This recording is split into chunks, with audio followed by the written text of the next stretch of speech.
I can't hear anything. Can you not hear anything, Greg? Mm-mm. I can hear you, but I can't.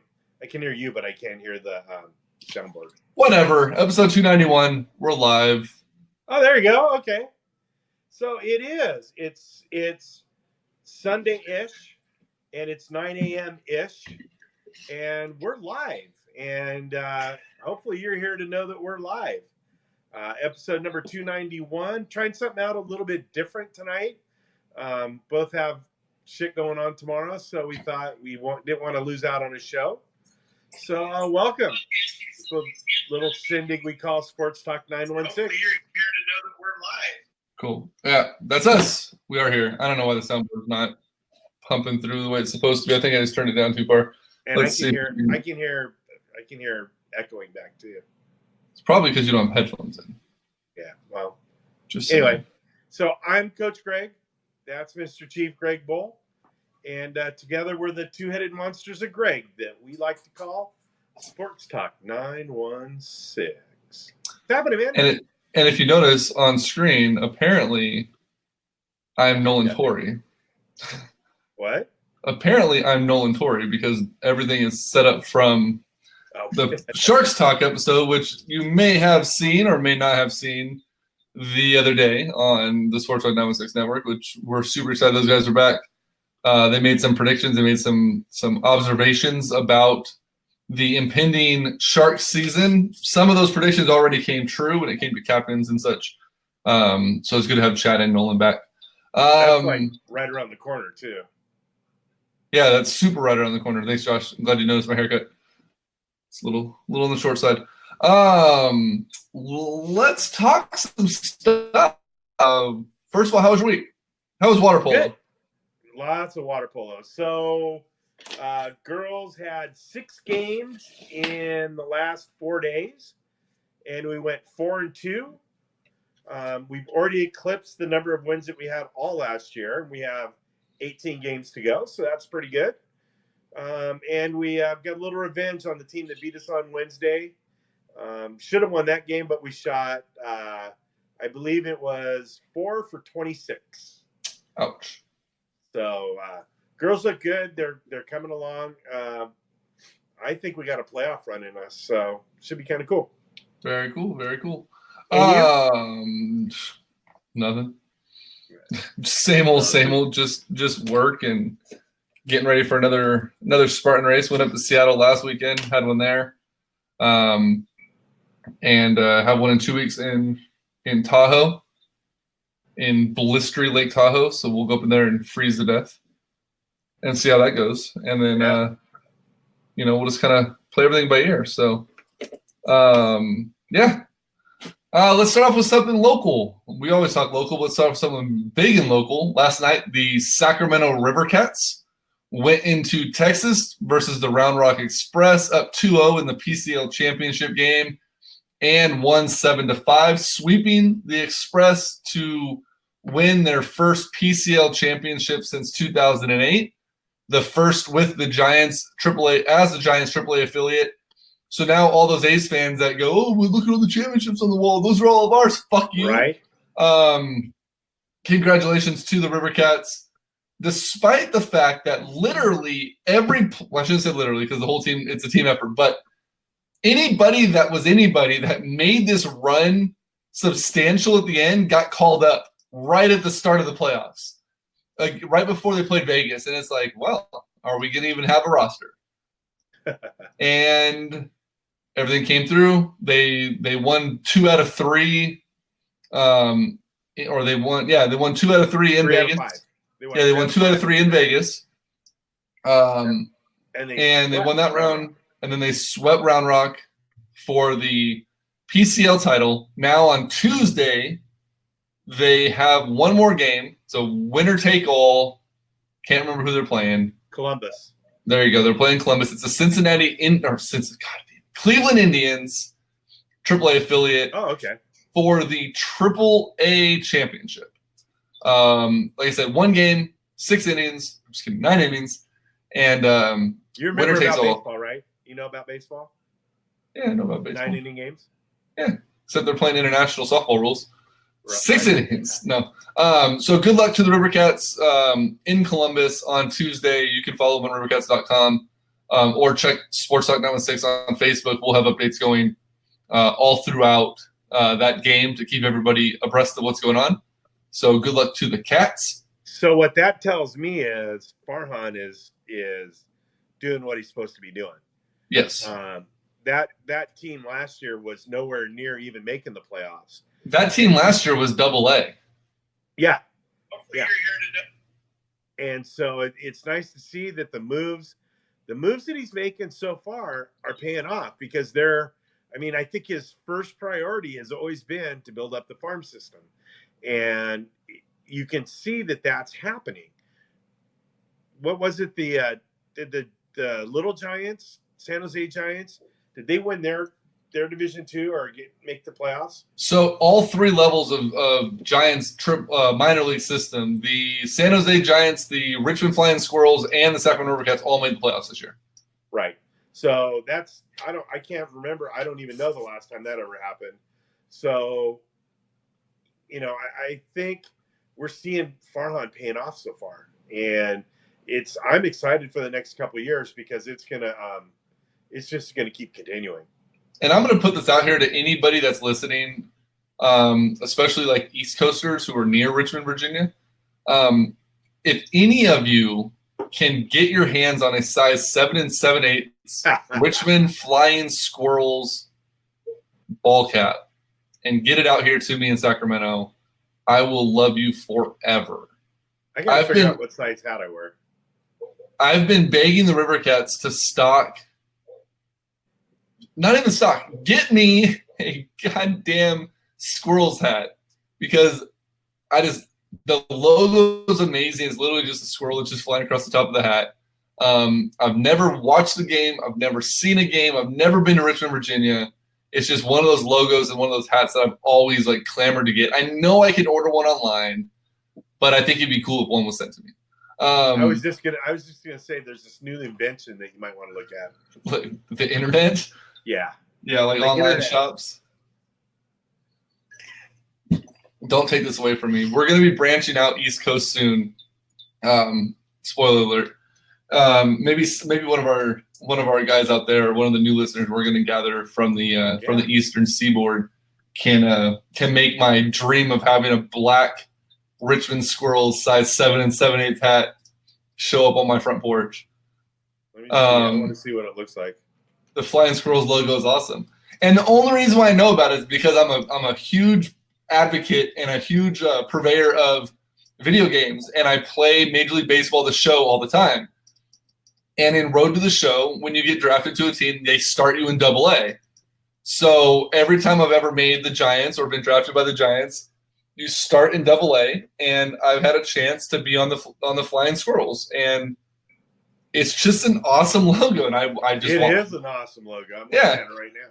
It's pretty badass. So yeah, like I said, anyone. And what's funny is I have a cousin that lives in Virginia. I've asked her a bunch of times, "Can you send me one?" And they're like, "No, we don't ever go to their games."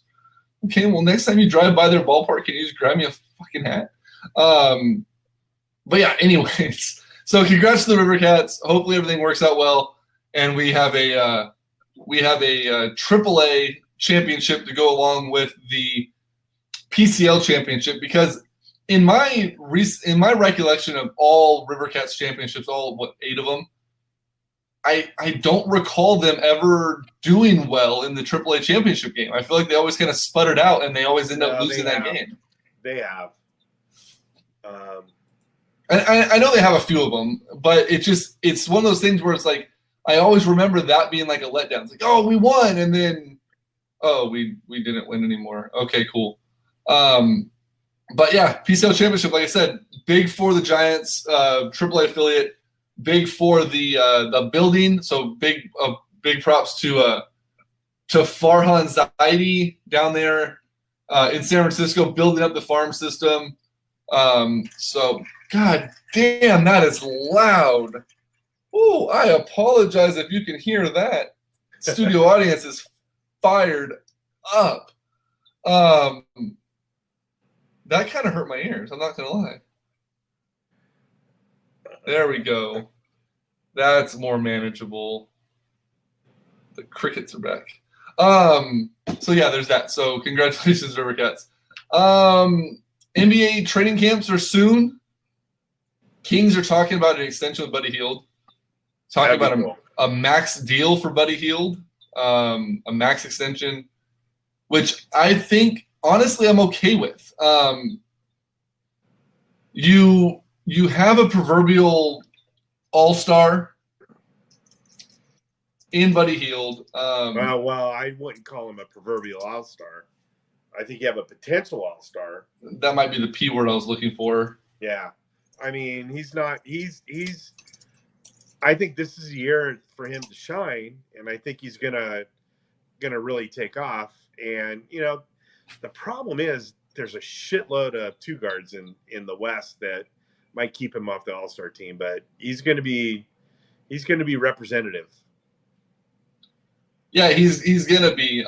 He's in the final year of his 4-year rookie deal, $15.9 million this year. He's eligible for a rookie scale extension, which would be 5 seasons at $158.1 million. I'm not mad at the idea of that. We have the cap room. We have the ability. We finally have a player that we're comfortable locking up long term. Ron, you're absolutely right. Buddy is a wonderful human being first and foremost. I love that you have the Philadelphia Flyers mascot as your Facebook profile picture, Vegas Ron. That is absolutely hilarious. Yeah, he's a great guy. He's super focused on his hometown, the Bahamas, who got hit hard by the hurricane, and he's doing a lot of relief efforts over there. So, you know, there you go. I mean, he deserves it as a basketball player. He deserves it even more as a human being. If he's a man to his word, he needs to buy a new house since he bet his house on the fact that the Kings were going to make the playoffs and they didn't. But you lock him up. The other question I have for you is, and we've both been very critical of this other player on the Sacramento Kings, and that's Bogdan Bogdanovic. We've been extremely critical of him. We've been even to the point where it's like, you know what, if they were to trade him, I wouldn't shed a tear over it. At least I have, and I don't know if you've been on that same trail. I haven't been quite that as so you'd shed like 2 tears maybe if they traded him? I'd be kind of bummed. I think he's a good fit, but so what about the fact that he literally has been the best player in the FIBA tournament? Yeah, his team took 6, Serbia, but he's been probably lights out the best player in the entire tournament. Do you think what about the USA team that's supposed to be have a whole better roster than anybody else, and they took 7th? Well, they're also blaming De'Aaron Fox. De'Aaron Fox for leaving the team. That's why they didn't win anything, which to me is comical at best. Yeah, but what do you think about Bogey? Do you think this could be a resurgence? I mean, is it a telltale situation where he's good against international players that aren't as good as a full NBA team, and we're seeing the peak of them overseas? It could be. I mean, he's going to have a completely different role this year, or a full season of a role, where he's going to be coming off the bench. You know, he's not going to be a starter, which I'm fine with. Yeah, and you know, maybe he's that guy who can bring the energy, take advantage of the second team players that he's going to be able to play against, with them off the bench as opposed to starting. You know, again, as long as we stay healthy, I would imagine he's going to be the 6th man off the bench or 7th man off the bench, and he's going to play some important minutes. So it's time for him to make, to do something. Yeah, I agree 100%. It's put up or shut up time, I believe, for Bogey. Exactly. I mean, he's on the last year of his deal as well. He's not making as much money. The Kings definitely have the option of not retaining him if they choose to do so. And it very well could be a quick exit for Bogey. I mean, they're not going to let him just go. Obviously, they're going to they would try to trade him. And I would imagine that his international play could lead to a trade, like a boost in his trade value, simply for the fact that you can look at that and go, look, this is his potential. It's just not working on this system. Maybe Luke Walton can't get the best out of him. Yeager and all these other guys couldn't get the best out of him. This is what you potentially could get. That's a whole new variable that we have to look at, and that's what's Walton going to do. What is Walton going to bring to the table, and can he light a fire under Bogey's ass? And we're not going to know that probably for the first quarter to, I don't know, third of the season. And I think you have to give Walton a chance, and he could be, I mean, a new message, new voice, new way of saying things might just be exactly what he needs. And Walton could be the guy that brings him out of it, or, I mean, he could end up getting buried on the bench. Yeah, I agree. It's going to be exciting to see what they do with that, to see how they benefit from the new style, the new coach. The NBA is also working on tampering, which there's no new rules being put into place. They're not even talking about implementing any type of punishment for breaking the rules. They basically just came out and admitted fault in a sense and said, oh, and by the way, we're going to start applying the rules that we've already had in place for years. Maybe these guys will stop. And it's not like general manager or owner tampering or coach tampering, because those do levy fines. We've seen it multiple times. The Lakers got hit by it hard. But it's player to player tampering. It's LeBron recruiting insert player here to LA. But the problem is, how do you prevent friendly? The NBA these days, it's more of a buddy league than it has ever been in the past. Yeah. Jordan and Bird and Magic and all those guys, they were cordial. They'd probably be considered friends. But during the season, they were opponents, and they treated it that way. That's not the case anymore. I mean, how do you stop grown men from discussing anything that's going to, be considered quote unquote tampering? There's no way you can. There's no way you can. But I mean, what bothers me, and I think what bothers a lot of people, is you get the NBA, okay, free agency's opened up at 12 midnight, and at 12:01, these guys are getting these 5-year deals worth a bajillion dollars, and just like with club options and all these other things built into them. And it's like, okay, did you have like a template set up? And did you have a text drafted and you're like, okay, it's 12, 11:15 or whatever the time is, 11:59, 12%, go.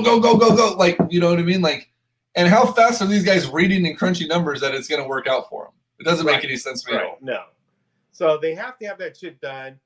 The agents are talking to the clubs. The players are talking to their agents and talking to the clubs.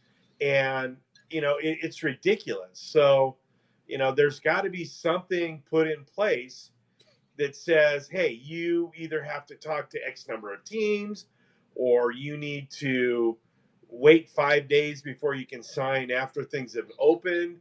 I mean, I don't know. I don't know what the answer is, because this is a problem. It's a big problem that the NBA has, even if it's just credibility.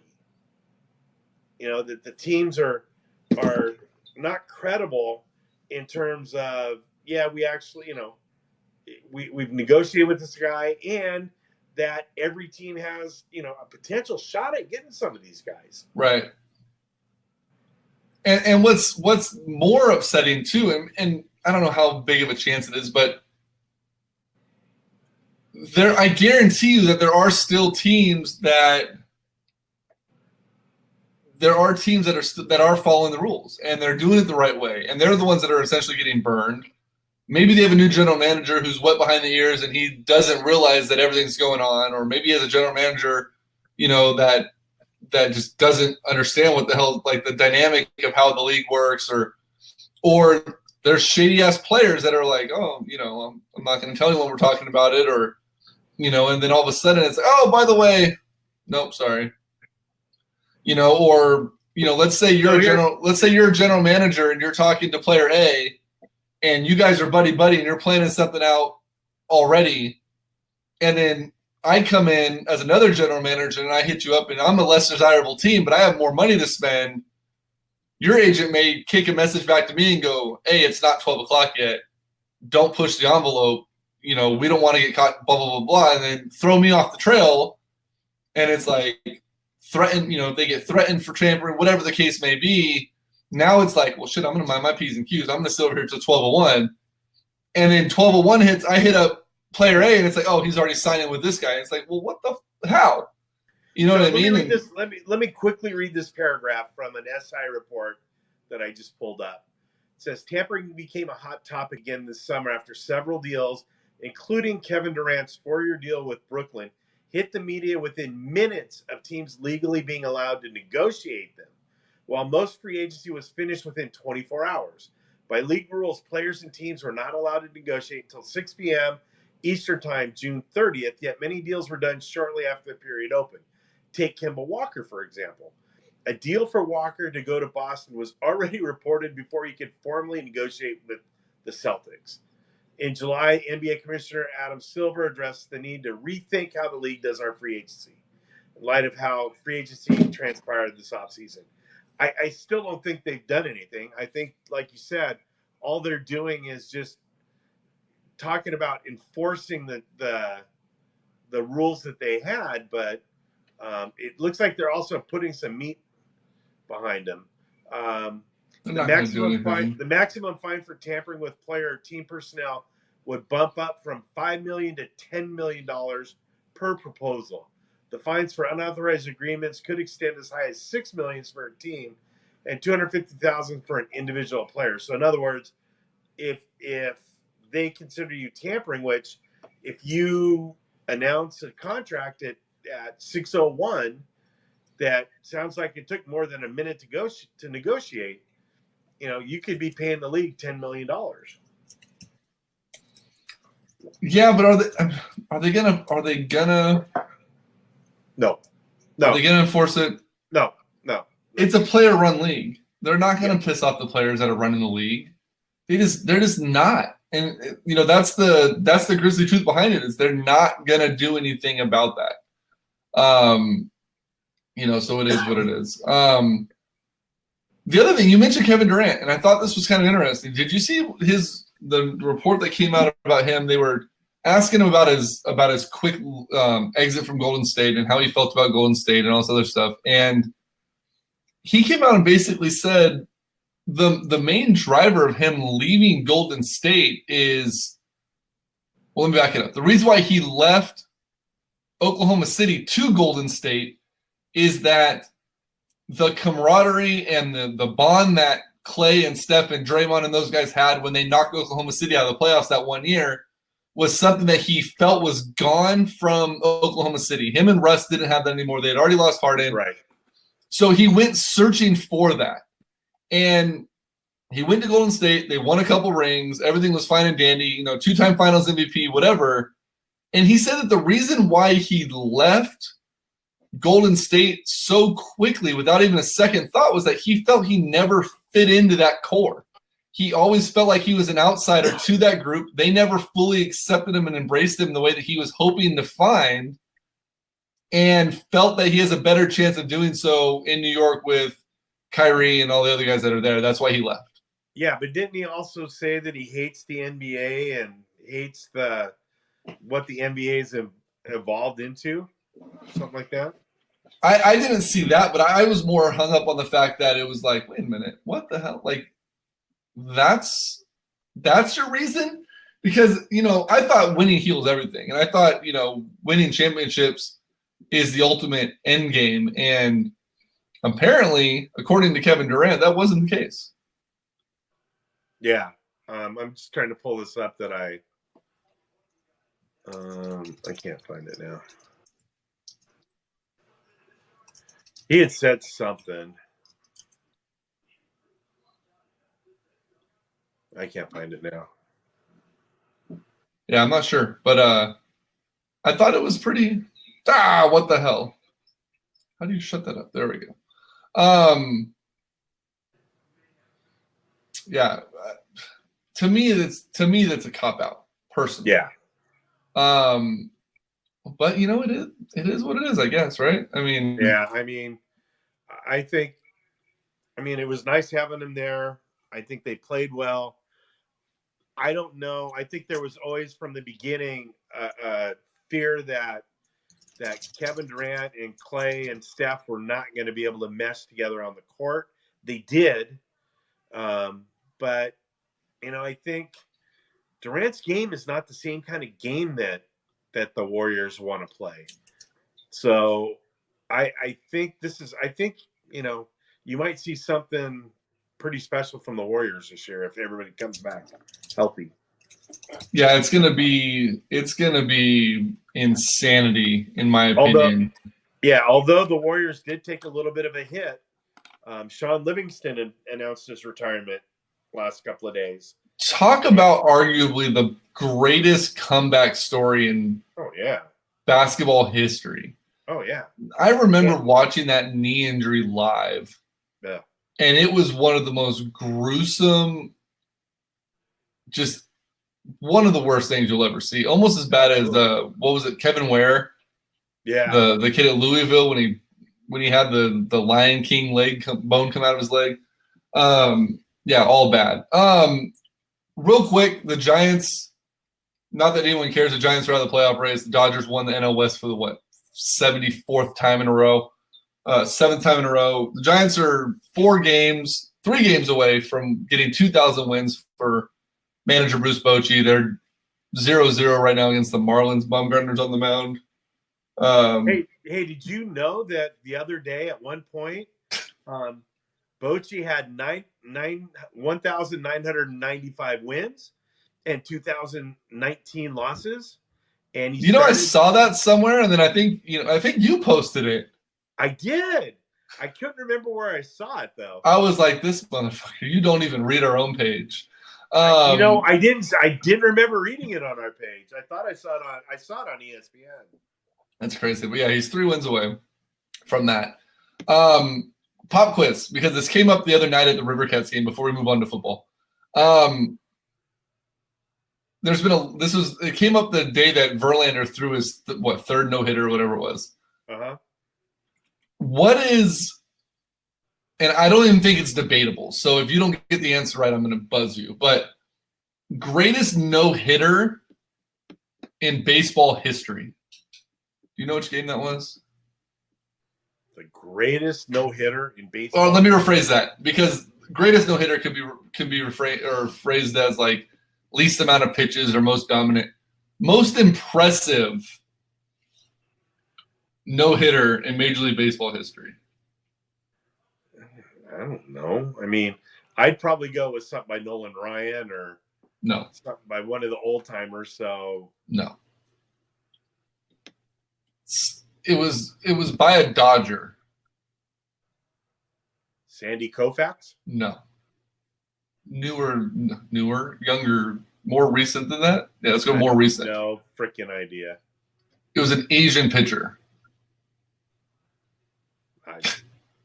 He had one of the greatest windups in the history of baseball. Sadahara O? No, that wasn't him. Who? No, go tell me. I'm not going to sit here and try to guess. Hideo Nomo. Oh. On the road in Colorado. Oh. He went into Colorado. The 1 through 7 hitters in that game that he was facing, the Larry Walker and the Todd Heltons and all those guys, hitters 1 through 7 had a home OPS of 1,100 or more. Wow. All 7 of them. And he no-no'd them. It was like 130-something pitches.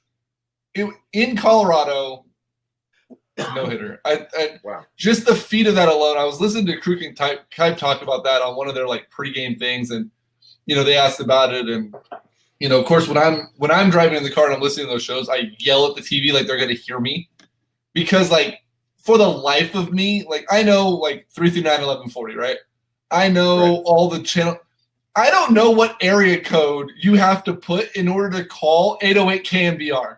415. Like, is it 415? Because I'll be like 510, and it's just like beep beep, and I'm like, I know the fucking answer. So I'm going to say that. I do the same thing all the time. I'm like, because they'll be like, oh, we're doing a contest. If you can answer this question, we'll give you like 2 tickets to sit on home plate. And I'm like, okay. And like literally call after call after call after call. No one gets it right. And I'm like trying to call. I Google it. They don't have it on their fucking Google page. It's like, how the fuck do you get a hold of these guys? I won Cal tickets, Cal Texas tickets a couple of years ago. And it was 415. Of course, I got down there and the tickets weren't there, but oh, that sucks. Cal let me in anyway, but well, that was pretty cool. God damn, that was pretty cool of them. How do you stop a watch party? How do you start a watch party? Well, I've started it already. I just don't know how to stop the goddamn thing. And watch party. While we still are talking about baseball. Yeah. Seen a couple of things, and I don't think you were gonna talk about this. Saw a couple of things online that they were talking about getting Lincecum to come back. Yeah, I shared that. Yeah, I know you did. On the Sports Talk page. No, I know you did, but I'm just about it just making sure that you were aware of this. I saw that. That's where I saw it, because remember, you had no idea who Mario was. And it's me, Mario. Mario Brothers. Right. Mario and Luigi. There's no way they're gonna add him to the 40-man roster. No. No, they're gonna let him.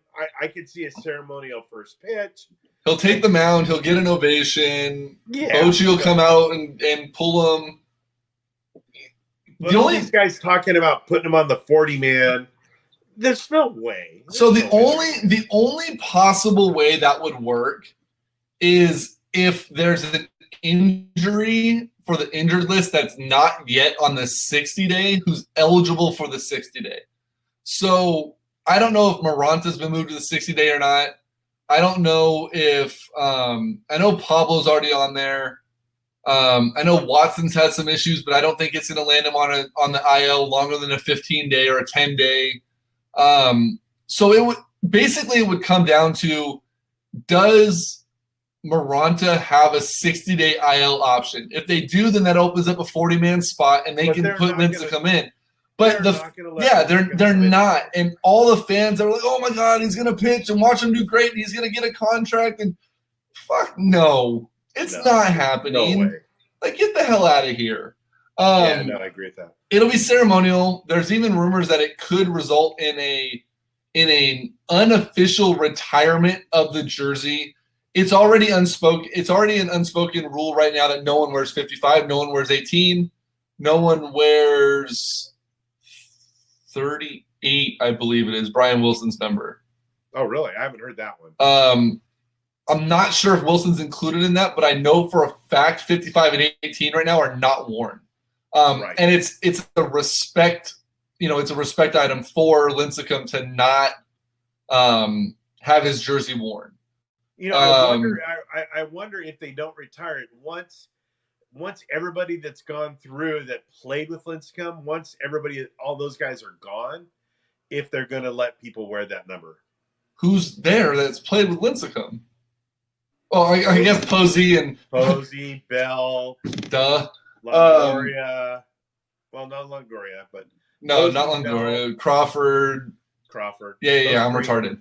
So yeah, there's that. So yeah, I don't know, because Matt Moore came in and wore 55 for like 8 minutes, and then he changed it because fans got pissed. I don't know. It is what it is. Let's talk some football. So after we went off the air last week, obviously there was a bunch of games. We have our Sports Talk 916 Pick'em League through CBS Sports that we run for free with all of our listeners. For those that are watching right now in the San Francisco 49ers faithful, Facebook group where the watch party is going on. You can go to the CBS Sports app, go to the NFL Pick'em, and type in Sports Talk 916 with an open pool. If you can send, I know what you're thinking, like, oh crap, we're a week late. If you can send me a screenshot or something that shows me what your picks were last week on Facebook, I can go in as a commissioner from another pool. Yeah, from another retroactively add you back in for week 1 or week 2 or whatever week it is that you join. So you get credit for the points, for the wins, which is pretty cool. As of right now, before week 2, there was a 5-way tie for first place between Anya, myself, Jaime, Sarah, TJ, Josh, Tom, and James all had 11 right. That was with 12. 11 right. And Greg Rosa and Jeff Jones wrapped out the bottom at 10. At 10, which is still pretty good. Yeah.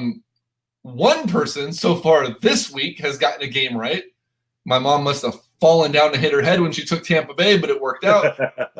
So she's leading the league right now with 13 points. So I'm in another pick-up pool like this, and there's like 97 people in the pool, and 97 people are 0-1-0 for this week. Yeah, nice. Yeah, so it's fun. We do it every week. We have a good time with it, and we'll get to our picks here in a few moments. But there's a couple games last week that happened, and we'll just do some quick hitters. We're not going to break down any games. It's been too long since they happened. But quick hitters from that. One, Lamar Jackson. Goddamn. I know he was playing the Dolphins. It's going to be one of those things where we wait and see another week. Hollywood Brown and Lamar Jackson's connection was ridiculous. It was one of those things where the red zone basically should have just played that game because they showed so many goddamn highlights from it. Right. That was pretty ridiculous. The Browns, my pick for the AFC, or at least the AFC North, shit the bed, look lost. Odell Beckham was more worried about his watch than he was his production on the field. They forgot to give the ball to Chubb. The defense looked okay, but they got picked apart. So bad look for the Browns, 100%. Who else was there that was a story that you didn't expect? I'm drawing a blank now. I'm just trying to Pittsburgh forgot to show up. I mean, New England's good. Great. New England's only going to get better because Antonio Brown's not being put on the exempt list. We didn't get to talk about Antonio Brown being traded either. No, we didn't. The last time we discussed it, we went over the fact that we said, is Antonio Brown a genius or an idiot? Clearly he's a genius when it comes to what he did because he was able to make it to the team he wanted to be on. But the Steelers forgot to show up in New England. Yeah. The Steelers have been to more AFC champion and Super Bowl champion banner raises at Gillette Stadium than they've raised on their own, by the way, in Pittsburgh, which I think is pretty funny. And I almost feel like the NFL does that on purpose. They're like, oh, you're going to go to another one because the Patriots just keep winning everything. So enjoy that. So what is this? I think it's 9 AFC championship games in a row for New England. Something like that. It's ridiculous. And there's nothing to say that they can't make it 10 in a row after this season. No, nothing at all. Sorry, I was just Pollard just robbed a home run off of Prado. There's another game that you forgot to talk about too. Go for it. And that is our 49ers have eclipsed the number of interceptions and turnovers they had all last year. Hold on, wait a minute. Let's get to that in a second. The Raiders, we need to talk about them too. The Raiders showed. I had 2 bold predictions last week at the end of our show. One, I said the Raiders are going to come out loose and play a good game of football, and they're going to win the game against Denver. Right. The Antonio Brown pressure was off. That team played like a team that enjoyed playing football again. There was no pressure. John Gruden got his 100th win. Big fucking deal. You're still not worth $100 million.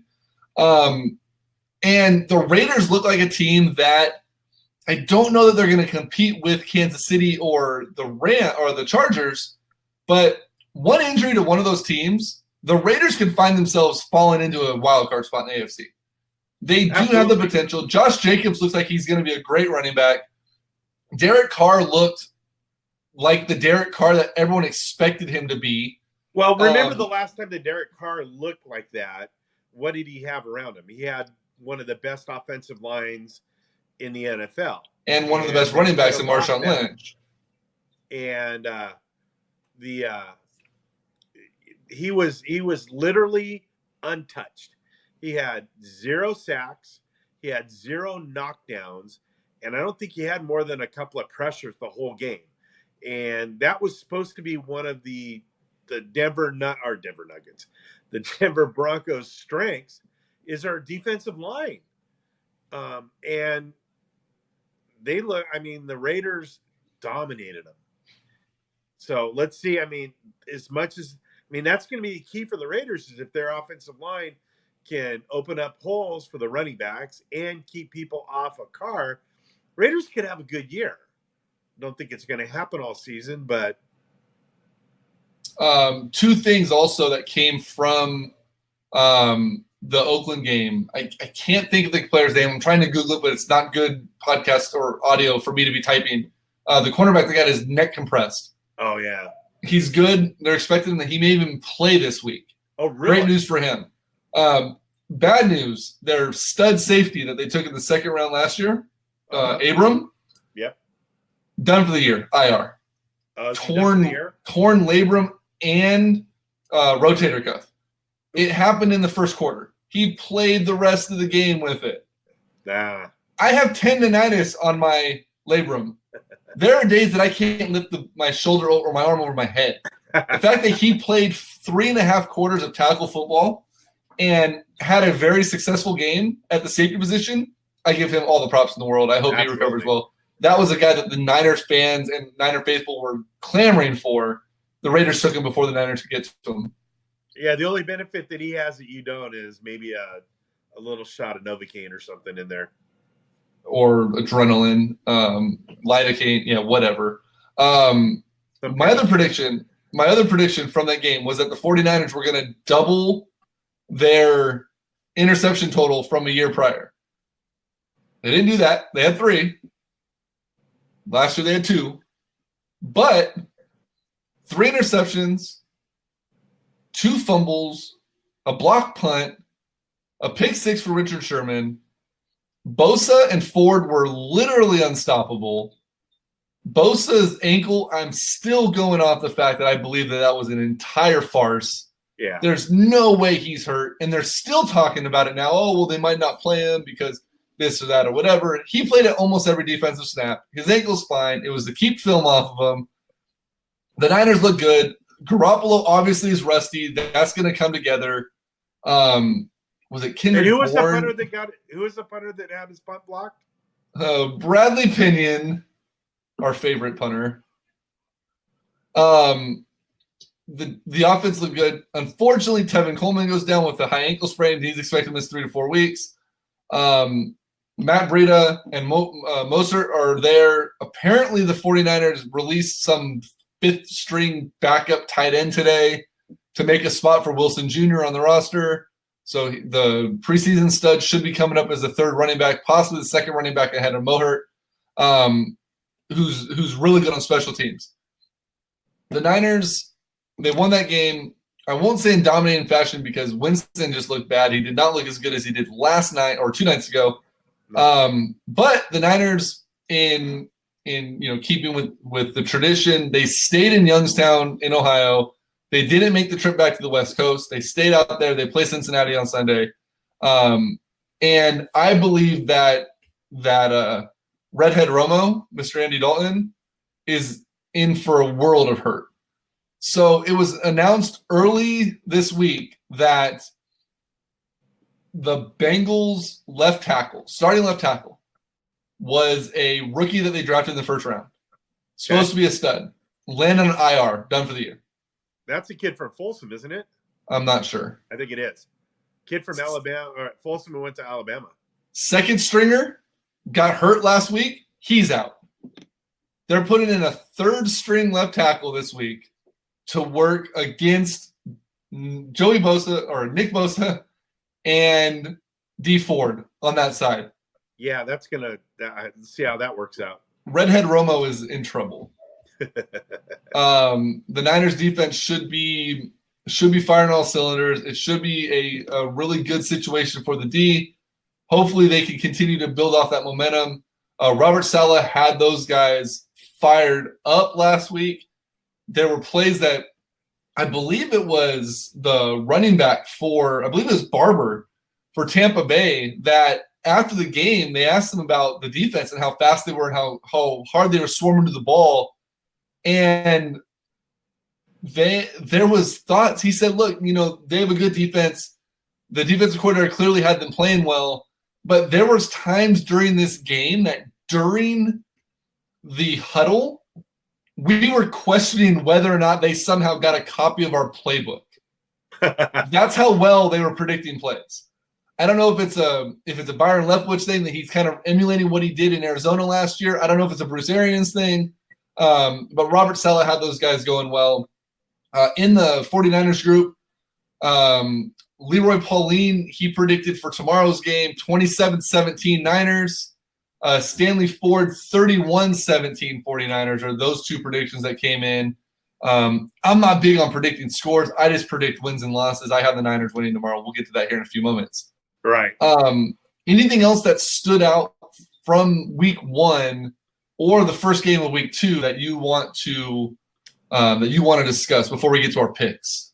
I was kind of disappointed in the Rams offense. I think yes.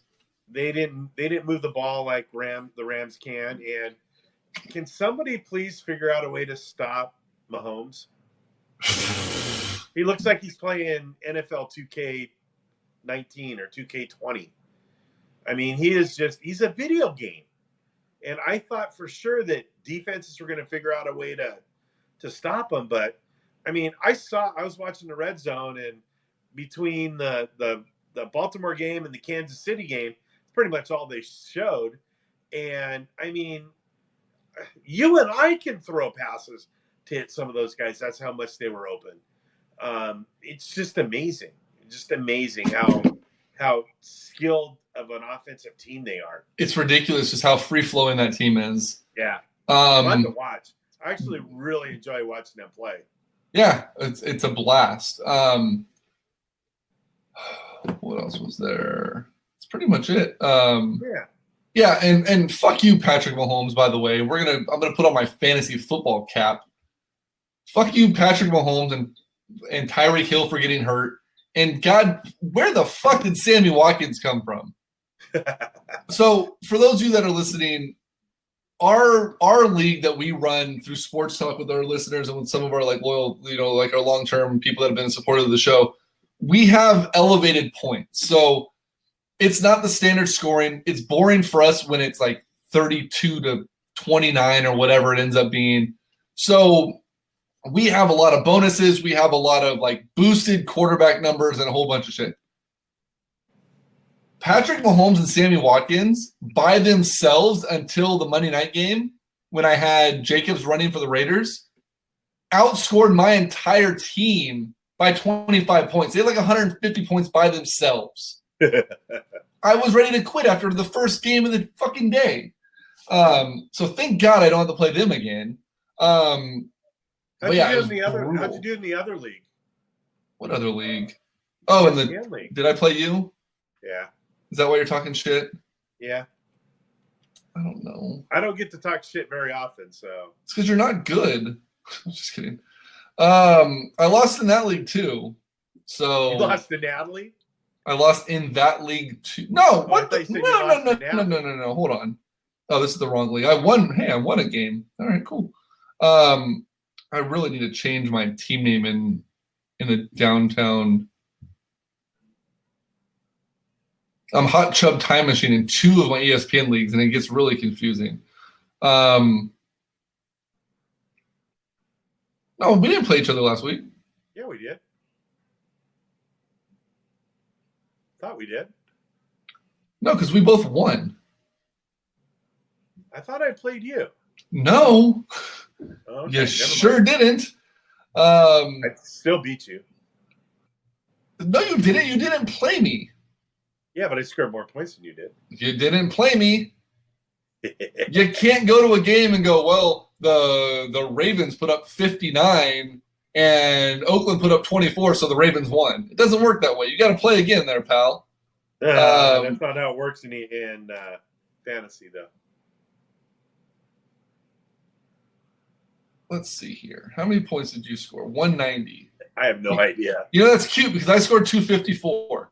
So you can get up on that one fucking leg of yours and hobble over here and kiss my ass. That's all right.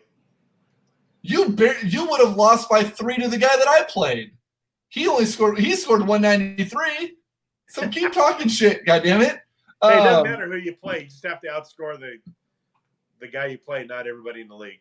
Right, exactly. Angeles Andre says 24-7 Niners tomorrow.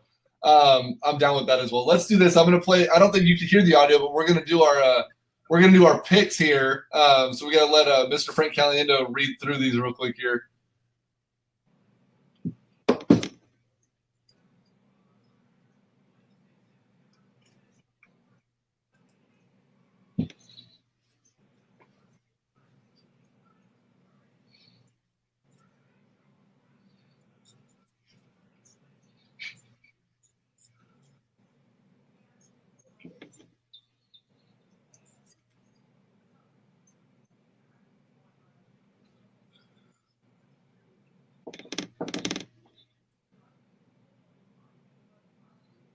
It's one of my favorite things because cats eat birds.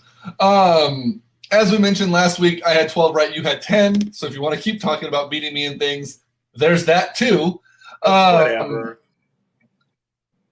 So let's do this week. So I mentioned earlier, only one person on the planet had Tampa Bay winning the game yesterday or on Thursday. She happens to be in our league, so she's up one game. She probably looked at the colors of the uniforms and picked that. Yeah, probably. Oh, another thing I want to talk about before we get into this. You talked about Patrick Mahomes being unstoppable, right? Right. What the hell happened to Cam Newton? How broken is Cam Newton right now? Because he looked bad in week 1. He only had 3 rushes on the ground in week 2. You would think that in a raining game, they would find a way to work in that option a little bit. The run pass option, obviously with keepers. Something is terribly wrong with him. He hurt his ankle in the preseason. Remember it's that or his throwing mechanics are broken. No, that they tried changing. I think he hurt his ankle in the preseason, and I don't think it's any better. So, because if his throwing mechanics were off and everything else is all right, he would have been running, and he wasn't running. Well, I'll tell you this right now. They need to work on his throwing mechanics because he was missing wide open everything. Yeah, but if you're trying to, I don't know what ankle it was he hurt, but if you're trying to throw and you're either pushing off or planning on the other leg, that's going to have a big effect on how you throw. So my guess is his ankle isn't nearly 100%. It's probably less than 50%. If it stays the way it is, I have another bold prediction. Riverboat Ron makes it 6 weeks. Either that or Cam Newton sits his ass down, and I don't know who the backup is. Chad Henne? I really don't know. I'm just throwing out a name there, but I can tell you. It just something doesn't look right in Pantherland, North Carolina. That came to my mind when we started talking about different things here. Depth chart at quarterback, Kyle Allen. Everyone all together with me go, Who? He's a second-year player out of Houston. His career numbers are that. No, he played 2 games last year, 31 attempts, 20 completions, 64% for 266 yards, 2 touchdowns, no picks, 11 first downs, 420 pass, 113 quarterback rating. Yeah, He's not Cam Newton, although it sounds like with the way Cam Newton's playing, he might be better than Cam Newton. Yeah. So yeah, let's. I don't know. We'll see. Let's do our picks. So we both had Carolina. We both got that wrong. Right. Next game is the Chargers at the Lions. The Lions are 0-1. I think CBS needs to throw ties in there, by the way. I know, right? I have Chargers. I have the Chargers as well. The Colts, who looked, I gotta eat a little bit of crow. I gotta admit, they look good under Brisket. Brissett, they look decent. I'm not gonna lie. They traveled to Tennessee to play the Derrick Henrys. I got the Derrick Henrys. So do I. Derrick Henry was a beast. By the way, my favorite sportscaster called him Brisket too. Big ears? No. Oh, my favorite local guy. Dell? Yeah. That does not surprise me at all. There's another one. There's another one that he just gacked on too. Doesn't surprise me.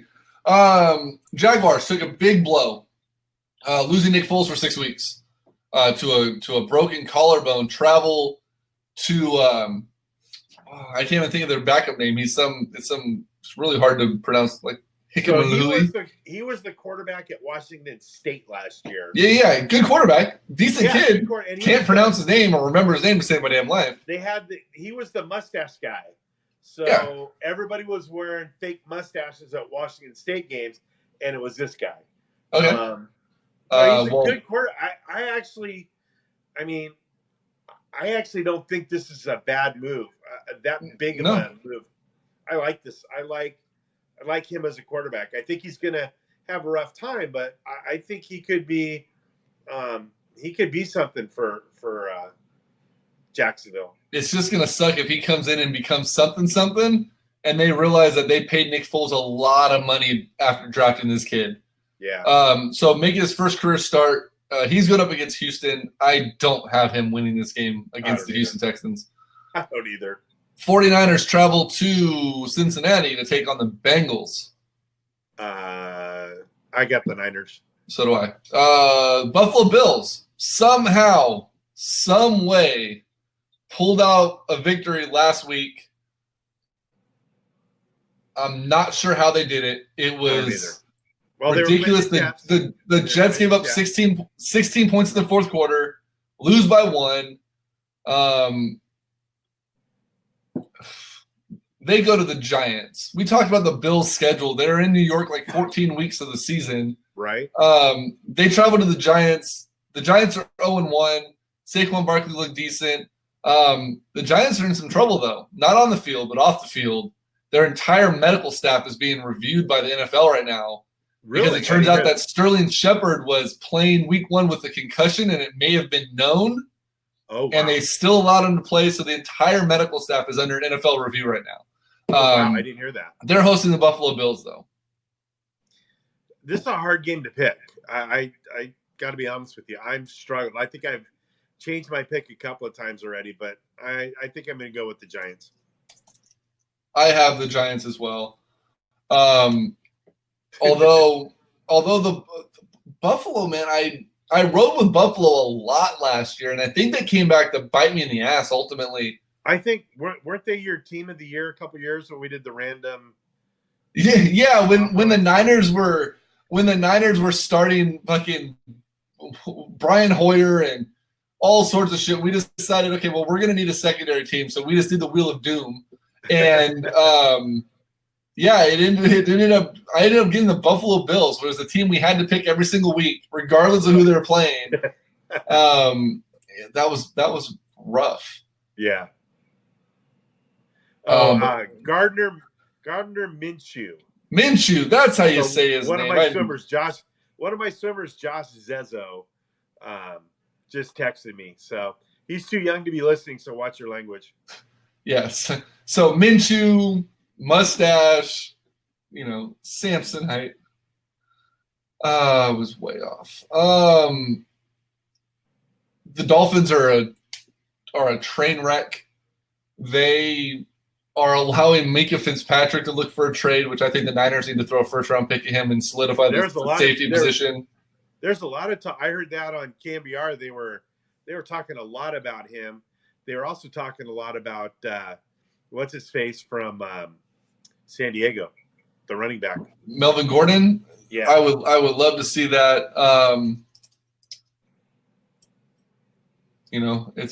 We'll see. I'd be down with both of those. Give up a first-round pick for either one of those guys. More so Minka Fitzpatrick, simply for the fact that he's under team control for like 3 more years at like $14 a year.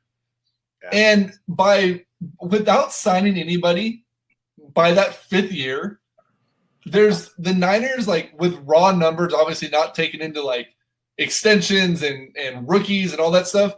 As it sits on paper right now, the San Francisco 49ers will have $291 million in cap space that year.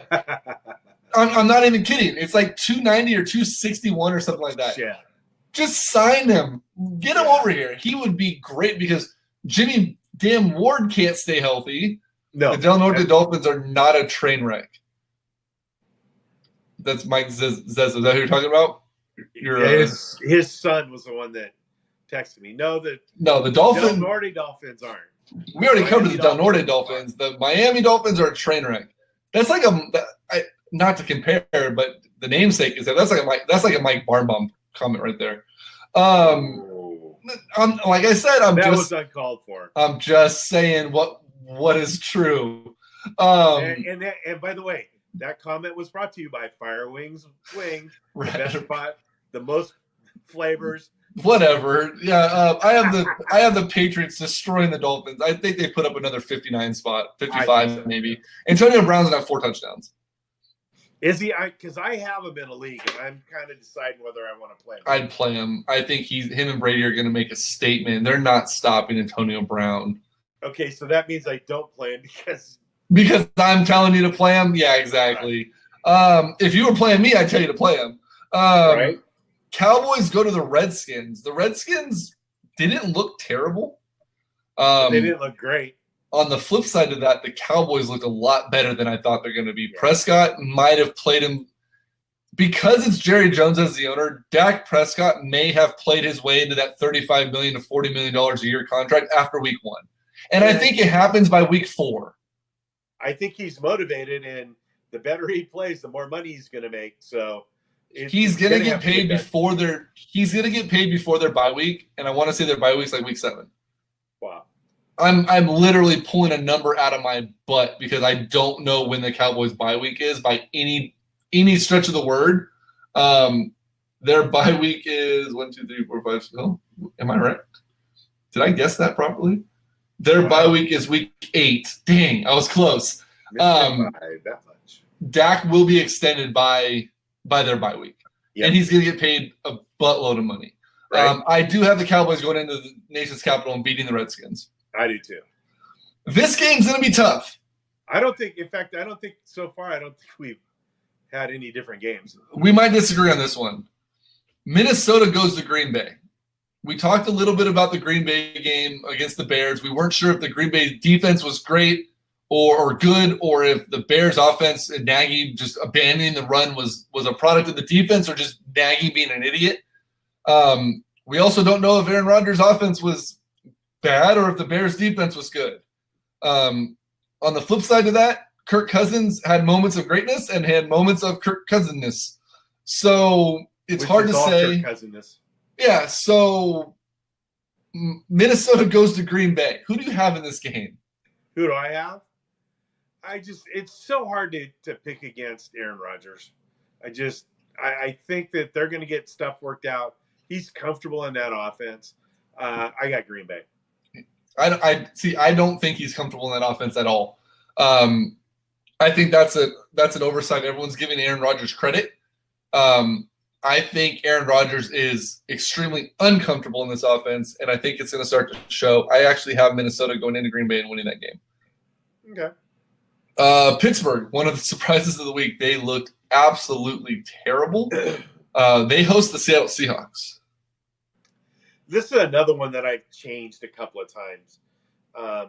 In fact, I might even change it again. Boy, I just can't see Pittsburgh being that bad at home. I can't see Seattle being that good on the road. Right. Right now, I have Seattle, but I'm reserving the right to change that to Pittsburgh. I have Seattle as well, and I'm not changing that pick. I don't until Pittsburgh proves me wrong. I'm not riding. Even Keith Jogonatis was ready to jump off the Pittsburgh train, right? And he's a diehard. So, next game, Kyler Murray looked good in his NFL debut. Only in the fourth quarter.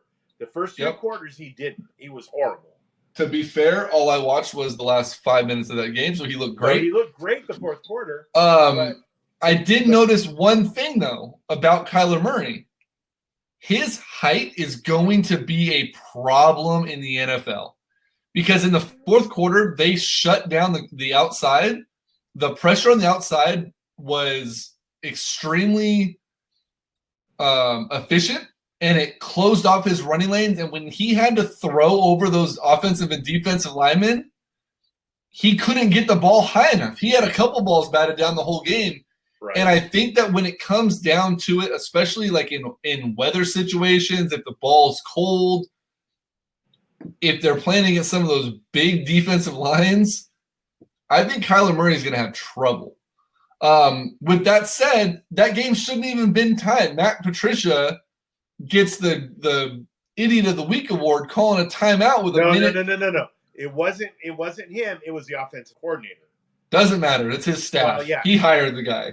But yeah, and that was I was watching that play. Red Zone had that game on at that point, and it's like, well, wait a minute, what are you doing? And basically, the play clock was down to about 1.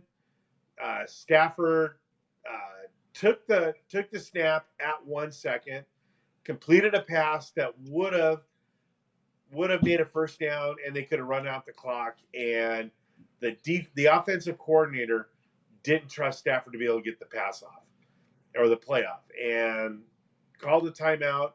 And everybody turned around going, "What the hell are you doing?"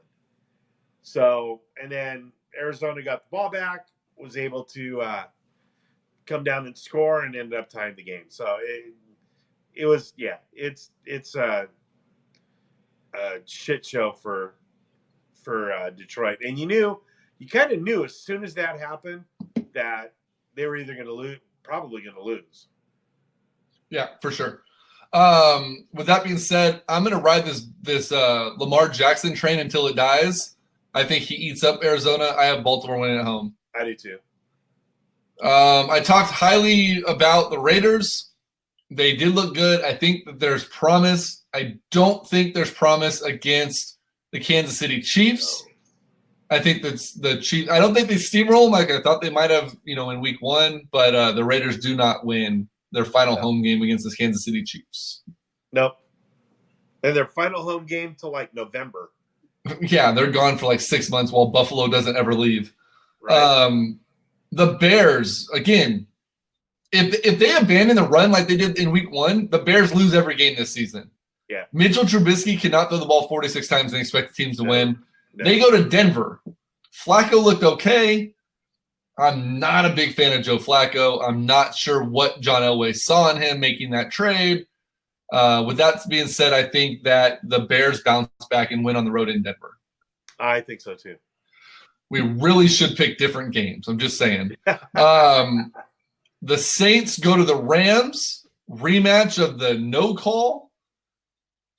I have the Saints getting revenge. Jared Goff and that offense just looked flat. They didn't have any fire. On the flip side to that, the Saints, with all their weapons and Alvin Kamara, just look like they're already in midseason stride. The only thing that scares me about New Orleans is I think Drew Brees has lost the ability to throw the long ball. I think he has like a medium longish ball. Dink and dunk, maybe 10 yards. That's about it. And against that defense, I don't think he can do that at home at the Rams. So I got the Rams. I will say, though, that Houston Saints game on Sunday Night Football, or the Monday night game, was probably one of the most exciting games that I've seen in a long time. Right. And that game was pretty awesome. I have the Saints winning that game in LA. No, I have the Rams. Battle of the Birds. The Eagles travel to the Falcons, who looked bad. They look like a bird with a broken wing. And cats eat birds. But these are two birds, so I don't think that really makes a difference. But I'm going to go Eagles over the Falcons. I'm going Eagles over the Falcons as well. And then the Monday night game. On paper, week 1 looked like it was going to be like the Monday night game of the year. I mean, albeit it was the third one. But the Monday night game of the year, the Browns go to the Jets. Baker Mayfield looked like a lost puppy. Le'Veon Bell couldn't run the ball. They gave up 17 points in the fourth quarter to the lowly Bills at home. Or, I'm sorry, on the road. No, they were at home. I don't know. It doesn't matter. They're playing the Bills. The old Al Bundy adage, if you lose to the Cleveland Browns, you get kicked out of the league. That could apply to this game. Either team that loses could get kicked out. It could apply to the Buffalo Bills as well. Sam Darnold's not playing. He has mono. Apparently, it was from kissing his offensive lineman or something. I don't know.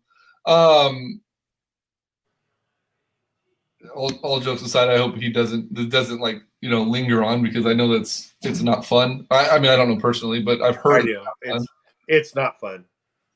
So hopefully that works out. But it could be one of those nights where, like, you wash your hair extra long in the shower and you just listen to the game through the wall. I do have the Cleveland Browns bouncing back and beating the New York Jets on the road in New York. Yeah, you and I think way too alike. So I have Cleveland coming back and winning too. So we have 2 games different. So but I'm up 2 games. So that'll be fun. Last thing we're going to talk about before we leave, and we'll wrap it up here. American Airlines Center is no longer going to be the American Airlines Center. Is that official? American Airlines came out last week and said they are not renewing their naming agreement with the Miami Heat Arena, and that left the door open for bidders to come in. Obviously, it's going to take more than $10 million a year, but Miami-based adult film website Bang Bros officially put in a bid for the naming rights of the arena. Now, everyone thought it was just a publicity stunt, which it is, obviously, because, like I said, $10 million isn't going to cut it. And there's no way an NBA team is ever going to put anything like that on the outside of their building. But the Miami Heat confirmed that there was an official bid put in by Bang Bros for the arena to name it the Bang Bros Center, or the BBC. Josh, turn this off. You can't make this up. You can't make this up. But I put on Facebook and I said, okay, guys, I need your help. We need some added, like, juice to this. One of the things I came up with, season ticket holders having backdoor access, makes total sense. Someone said that there needs to be an amputee midget section. There was talk. You're not a midget, though. There was talks of, all sorts of headlines, like, the party's going down at the BBC. Bring the family to the BBC. Like, there's just all sorts of things. I can't wait to see the Heat dancers. Right. One of my thoughts was Summer League, the California Classic that they do every year. The Miami Heat are always involved in it. That takes place at the G Spot. It could be like a cross-country rivalry between the BBC and the G Spot, who can have supremacy in the other team's arena. Zezo, you better not be listening to this right now. Obviously, it's not going to happen, which is a travesty. It would be amazing, but I petition the Bang Bros guys or ladies. I don't know who runs it. It could be anybody. It could be an amputee midget. I petition them to find out when any other marketing agreement with the Miami Heat goes away. And I'm trying to look it up right now. I mean, I don't think Golden One paid much more than $10 million. $10 million a year. I think they paid like $200 million up. It was like a $200 million deal. Oh, is it? So I don't know who Ultimate Software is. But Ultimate Software are the folks that have the jersey patch on the Miami Heat jerseys, much like Blue Diamond has the Sacramento Kings. The Bang Bros guys need to pay close attention to when that deal ends. And they need to get the Bang Bro logo on the Miami Heat jerseys. Oh, God. Instead of the arena. Because then it's a worldwide takeover. It's not just an arena. I don't think you could go to Milwaukee and be like, hey, what's the name of the Sacramento Kings arena? They're not going to know they're not going to know who Golden One is. Everyone would know who Bang Bros is, the Bang Bros Center is. But not everyone. Listen, you know what Bang Bros are. Shut up. I'm not saying that. You have to be Mike already said that his son's not listening. You can say whatever the hell you need to say. All right. So funny thing. The other day at water polo practice, the boys were playing and they said, we got to come up with the name of this play. And somebody said, let's call it Mia Khalifa. And I just looked at them and I went, how do you know who she is? And they turned to me and went, how do you know who she is? She's a sports blogger. Yeah. She works with John Wall on a podcast. Yeah. Yeah. But now that she's not dirty, she's not as hot. Giants are down 2-0. Bumgarner just gave his first 2 runs of the game. So yeah, I just thought that was hilarious. I thought that was that was funny. I thought when you sent that to me, that was one of those hacked messages that people are getting all the time.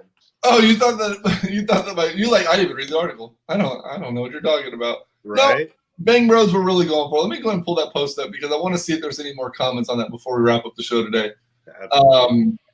Because it was just too good. Let's see. Pacific Coast Champions. We already went over that. Come on. Oakland A's cleared all their legislative hurdles, or not all of them, but cleared another legislative hurdle to propose ballpark move forward. Unfortunately, the news that we were told about the Republic FC has been delayed, so that's not happening on Monday like we thought. Here we go. Let's see what comments we had on this here from the Bang Bros here. It's cool. We got the G spot. We already went over that one. If Sac gets a new soccer field, it should be called Zam Field. That sounds sort of soccery. I don't know what the hell that means. Summer League would be sticky. Members have exclusive backdoor access. Someone said everyone in the arena gets MILF and cookies at halftime. And then there needs to be an amputee midget section. So those are the only comments we got on that. But I wonder if there's anything on. I wonder if there's any comments. This might be good. If there's any comments on the article, Yahoo article here. Do they do comments anymore? Aha, 442. Here we go. This ought to be fun. This guy goes, honey, I was researching the Miami Heat. I swear. Pretty smart marketing. All they have to do is submit the bid to get tons of free coverage, knowing they'll never win. 4 foot-long hot dogs, 4 protein shakes for $29.99. The NBA may be the most progressive league in major American sports, but the Heat show, oh, that's stupid. Can't wait for free Fleshlight night. Can't wait to see the billboard graphics for when a player gets double teamed. Take a load off and watch some Miami Heat games at the Bang Bros Center.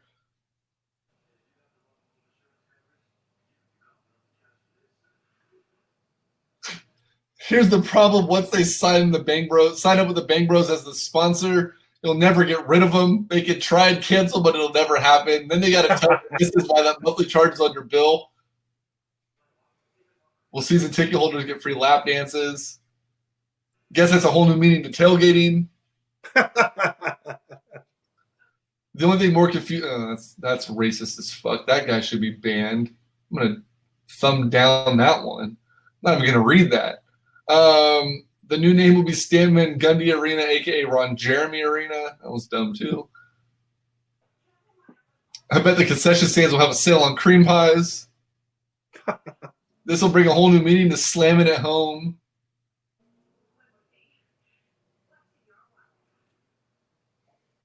This girl said, now this I can support. This guy said, went straight to the comments, didn't even read the article. Family packages start at $69.99, including bleacher seats, 4 footlongs, and a protein shake. I wonder what the team bus is going to look like. Right? Robert Kraft won't be able to help himself. He'll be the new owner of the Miami Heat by next week. Wait for the Jumbotron halftime entertainment. Bring your daughter for the new career fair. Just don't ask for butter on that popcorn. What is Bang Bros? Someone said I need lotion and Kleenex.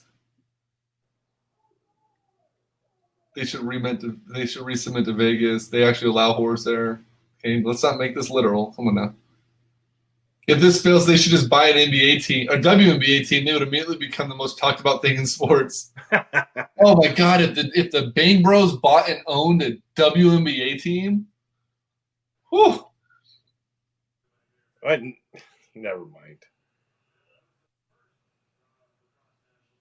They'll have a halftime money shot contest to win $10,000. Maybe they'll trade for James Harden. Sounds stimulating.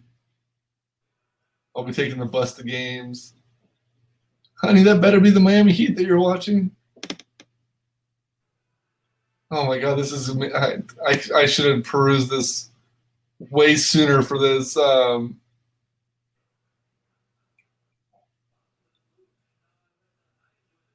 Free advertising. Please make this happen. I swear I will start watching basketball again if there's a Bang Bros Arena. I promise. You're looking live at Bang Bros Arena. Can you imagine, like, Marv Albert on, like, Thursday night basketball? Hey, welcome to TNT's broadcast of NBA basketball. We're coming to you live from the BBC, the Bang Bros Center in Miami, Florida. Oh, man. They'll blow away the competition. The new team name will be the Miami Skeet. Oh, man. All right, I think that's good. Every three-pointer will be known as the money shot. Can't wait to see the halftime show. Wonder what the season ticket holder perks are going to be.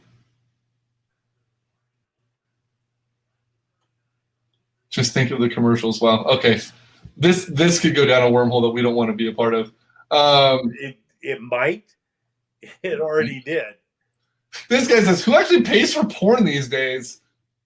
Right? That's right. It's true. I mean, not me. I'm married. Can we just stop? Can we just? Yeah, I have to pay. Can we just stop with the gag, please?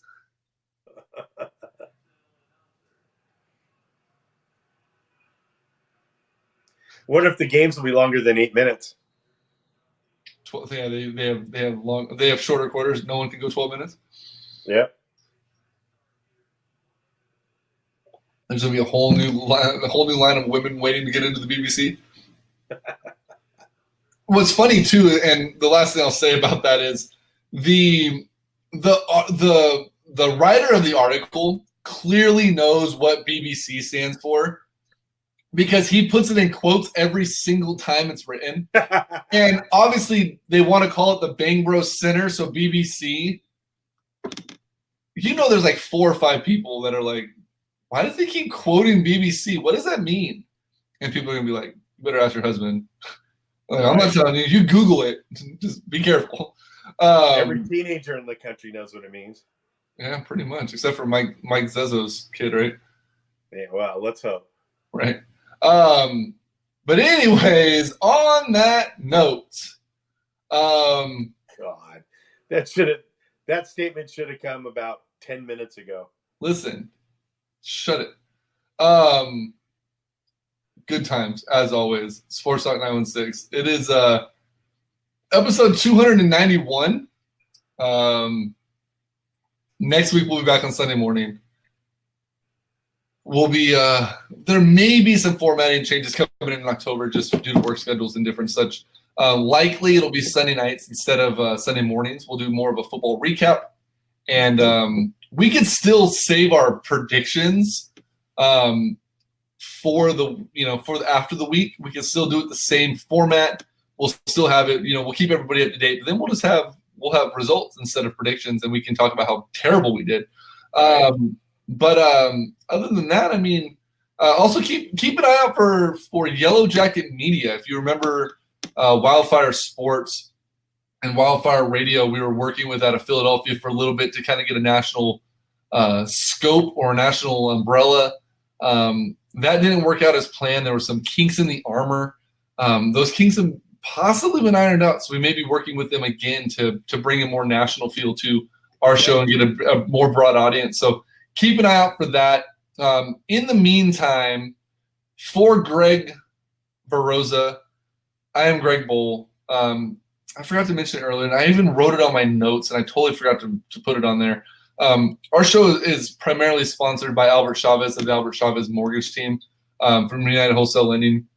He's the go-to guy for home purchasing, different programs to get you down payment assistance, to go through a VA conventional, whatever the type of loan it is. If you're looking to refi, if you're looking to just see if you're qualified to buy a home, you definitely need to give Albert a call, 916-230-1537, or go to ChavezTeam.com. Once you talk to Albert, then you call Greg, and Greg will get you into the home with the help of Albert Chavez and his funding.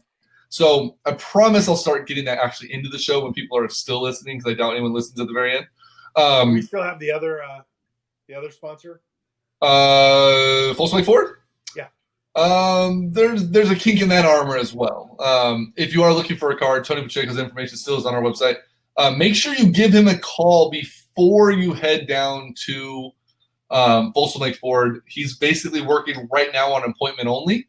So if you want the best deal, if you want that family treatment, definitely give Tony Pacheco a call before heading down to Folsom Lake Ford. Let him know that we sent you. He'll try to arrange a meeting with you, or he'll at least set you up with someone down there that can get you taken care of. But like I said, to all of our sponsors, Greg, yourself included, I will work better on getting these actually integrated into the show. Appreciate it. But until next week, episode 292 will be next week. For Greg Rosa, I am Greg Bowl. We appreciate you guys that joined us tonight.